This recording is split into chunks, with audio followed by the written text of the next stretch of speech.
We'll get started. Kip Coons, you get the.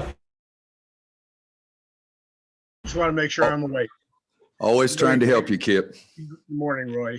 Good morning. So, Roy, UVA runs a kind of an unusual offense in college basketball, and that their bigs are their perimeter three-point shooters. How does that affect the way you run your defense against them? Well, it's going to be a challenge because we're going to have Armando, Dayron, Walker, Garrison go all the way out to the three-point line. And I'm just looking at their stats right now. Hauser shooting 42%, Huff shooting 46%. And, Kerwin's the only guy that we have that is shooting the ball like they do. So, no, it's a challenge. And it's something that their whole team, they shoot threes, every player, but they shoot very good threes. And it's within the part of their offense. They don't take bad shots. And I mean, in today's times, field goal percentages used to be a lot higher than they are now, but Tony's club's shooting 49.5% from the floor. And that's fantastic. That's one of the strengths of their team. And I've had teams before in the old days that averaged 50% for the whole year. Now we're trying to get above 20. Josh Graham. I had another question on what Virginia's doing. Since so many of the problems that you guys have had the last few games have been based in turnovers, and many of the guys that you have on your team haven't faced the UVA pack line before, how much of an emphasis has taking care of the basketball been this week in a low possession game? Well, we've talked about it. There's no question about that. For us, their defense is a very sound defense. I've always thought that I would like to look into that and possibly change, but I'm too old and I like the more aggressive trying to steal the ball. I don't like our defense this year by any means. There hasn't been too many games where I thought our defense was a key factor in the game.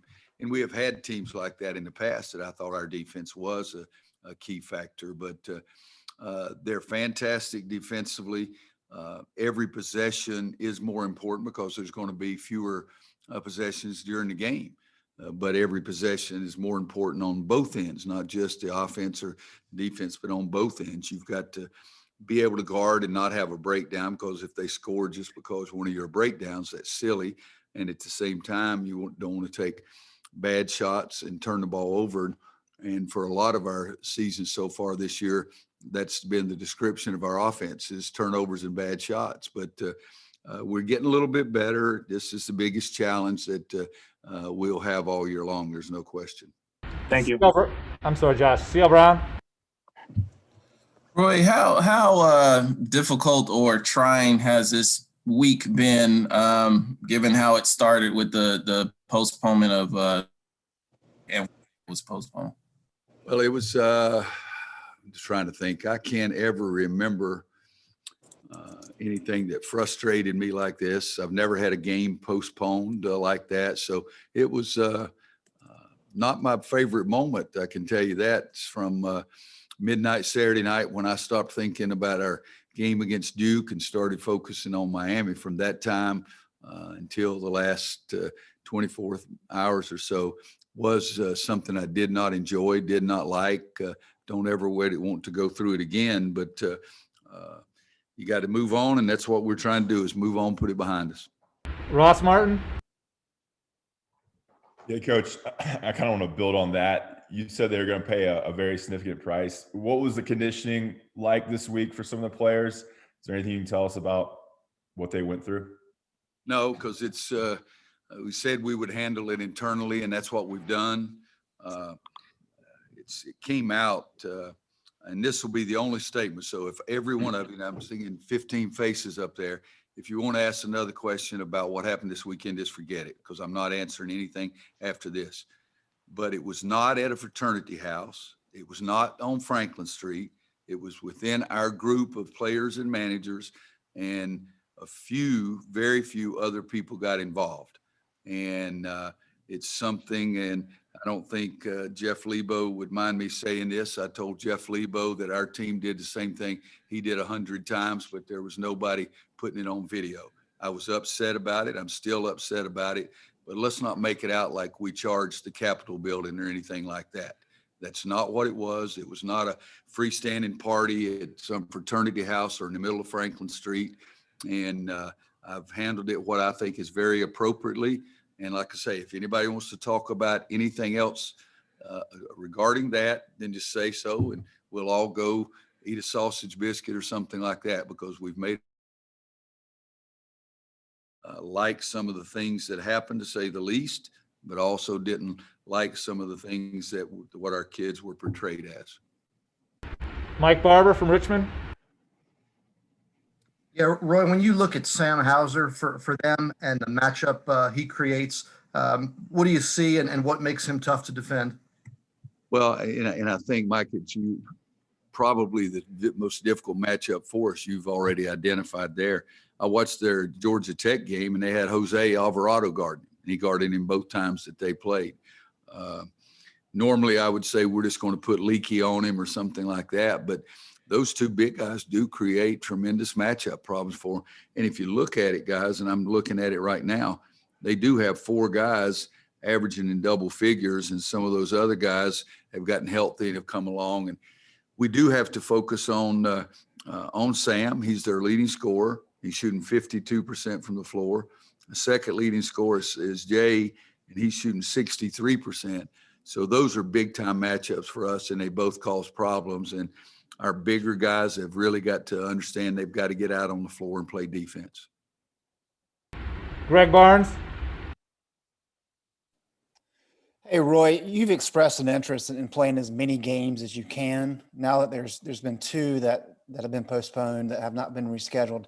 Is there a consistent dialogue with the league office and trying to get some of these things rescheduled in the coming weeks?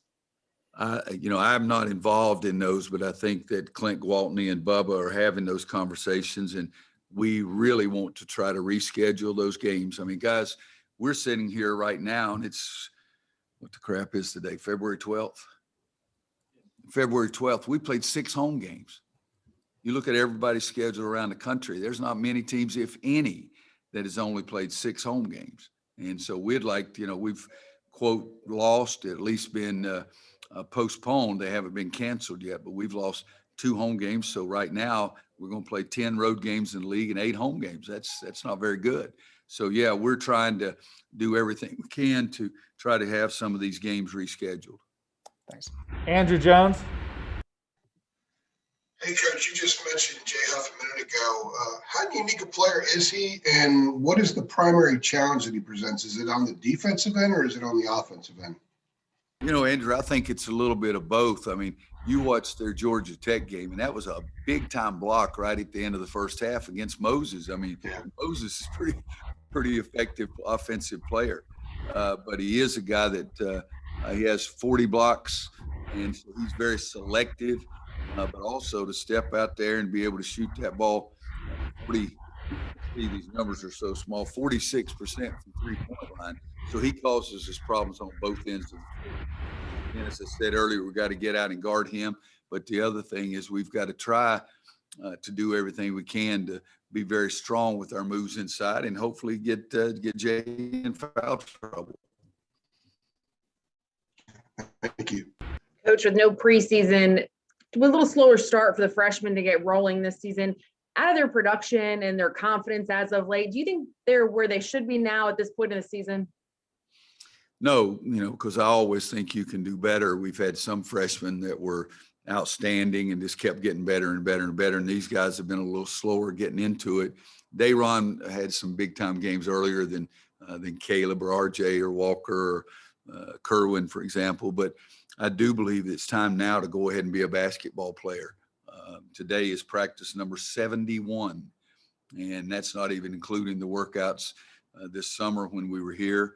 And we've had 18 games and 19 pregame meals, but 18 games. And so there's an experience factor there that should be a heck of a lot better. And I've told them we're not calling you freshmen any longer. And usually that only comes up when we get our tails beaten. So I hate to say, well, we have 7 freshmen. I mean, by now you got to play better. Adam Smith. Hey, Roy, just on the subject of trying to add those postponed games back to the schedule. Like, how do you do it? I mean, you know, it's the regular season ends March 6th, I think it is, and you don't really have an open date in there. Like, what's the approach to trying to squeeze those things back in? What are you guys talking about? Yeah, Adam, there's a couple of dates that I think it could be a possibility that we've thrown out there, and we've got to wait and let the conference office see if they can make something happen. But I am of the opinion if they don't do it, I'm willing to go ahead and play somebody else because we'd like to play more games and we'd like to do those kind of things. So, you know, we have opportunities because there's a lot of teams in the country that don't have as many games as they want. And we're not at the point yet where we're just going to go out and call people and see if they want to play. We're not doing that. We're trying to give the ACC office an opportunity to talk to both parties in every situation and try to see if we can reschedule some of the games. But, you know, 2 games a week is nice, but guys, we play 3 games a week a lot. Shoot, we've had one year in our schedule, we played 6 games in the first 12 days. And so we're going to try to see if we can throw some options out there and see if we can get somebody to say, okay. David Teal. Roy, is part of that motivation to play more games to enhance your NCAA tournament resume? And do you talk to your team about postseason? You know, David, that's another good question. You guys are really good today. And I guess that sounds like I say most times you're not. That's not what I'm saying. But no, I think that it is, number one, guys like to play games. And, you know, again, 71 practices. You think about that. 71 practices and 18 games. And so the guys do like to play games. I worry a lot about are we testing them enough? You know, we feel like our schedule is probably in the top 25 or 30. And so we don't feel that badly there. But yeah, we're trying to do everything we can to play the ACC games. That's what we were scheduled to play. That's my desire. But if we're not going to be able to, if nobody agrees, I'm serious. Clint's never even heard me say this. I'm not against trying to find somebody else to play. And do I talk to my team? I talk from the first meeting we have about what our dreams and goals are. And so we talk about that constantly throughout the year. And the NCAA tournament is one of those goals, but long-term goals, we don't talk about them as much as we do what our goals are today. And today is hopefully having a great practice to get ready to talk about tomorrow's game against Virginia. And so it's a lot of that, David, not particularly. We got to get one more game to see if we can help us get in the NCAA tournament. That's not what we talk about with our team, and that's not what I talk about with Clint and Bubba. We'll take 2 or 3 more. Taylor, then Greg Hall. Hey, Coach. Caleb Love had a lot of success in the Duke game out of the horn sets. How have younger teams and point guards in recent years impacted how you've taught your system to where you do incorporate more universal concepts like horns? We probably run that less than any team in the country. And we ran it the first couple of games in Asheville, and they kept double teaming our freshman point guards, and they turned it over. So we ran it 3 times in 15 games after that. But we did run it a couple of times more in the Duke game than we have. But it's not a huge part of our program. And somebody would, I guess there is some people that analytically do those things, but I have no idea if we ran it 7 times or 700, but I can tell you it's a hell of a lot closer to 7. Greg Hall. Roy, after the high of beating Duke and Caleb's performance, I'm just wondering how he responded in practice this week. I think he's responded well. Guys, with these guys, and again, Caleb in particular, he's never played the point guard in his life until this year. So every day is a laboratory for him. Every day is a classroom. And he'll do some things in practice, and I'll say, that's what I'm talking about. That's what you need to be doing. And then he'll revert back and do something else, and we have to correct him and say, no, that's not what it is.